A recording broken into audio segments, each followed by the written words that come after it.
A promise must never be broken. There is a certain enthusiasm in liberty that makes human nature rise above itself, in acts of bravery and heroism. The nation which can prefer disgrace to danger is prepared for a master and deserves one. It's not tyranny we desire, it's a just, limited, federal government.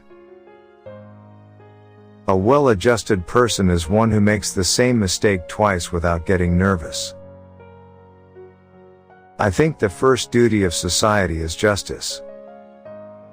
Real liberty is neither found in despotism or the extremes of democracy, but in moderate governments.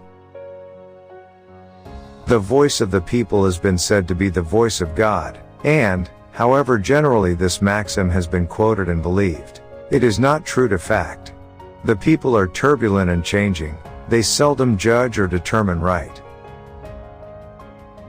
Men often oppose a thing merely because they have had no agency in planning it, or because it may have been planned by those whom they dislike.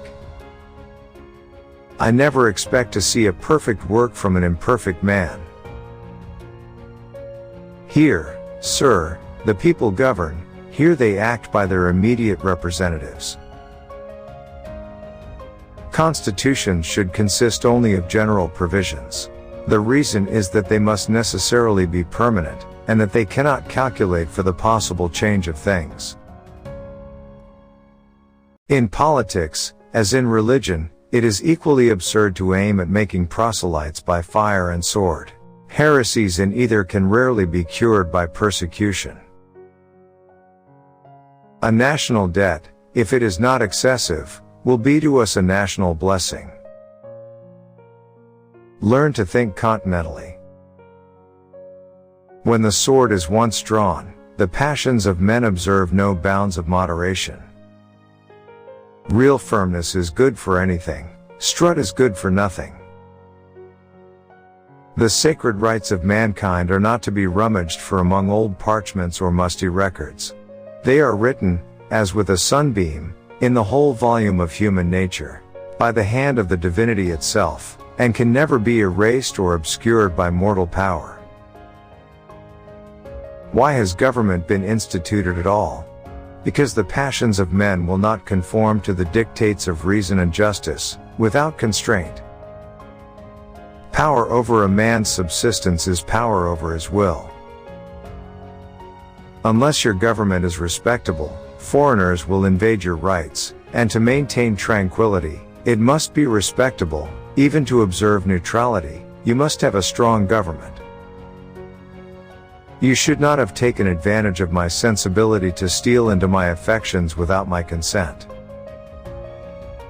In framing a government which is to be administered by men over men, the great difficulty lies in this. You must first enable the government to control the governed, and in the next place, oblige it to control itself.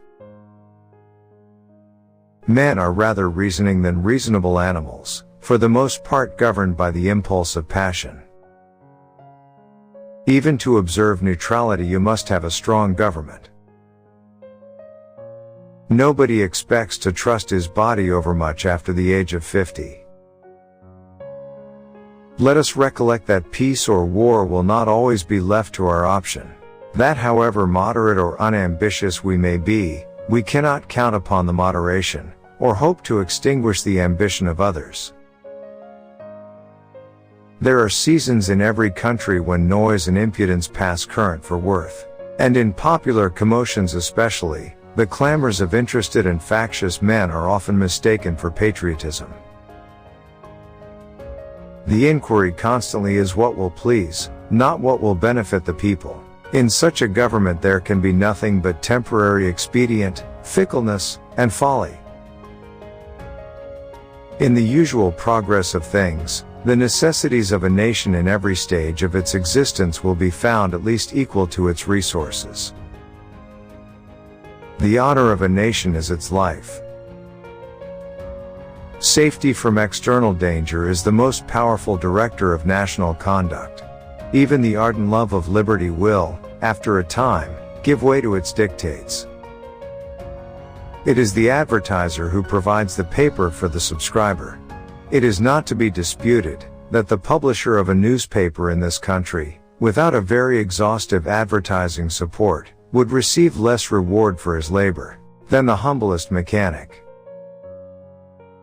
To all general purposes we have uniformly been one people, each individual citizen everywhere enjoying the same national rights, privileges, and protection.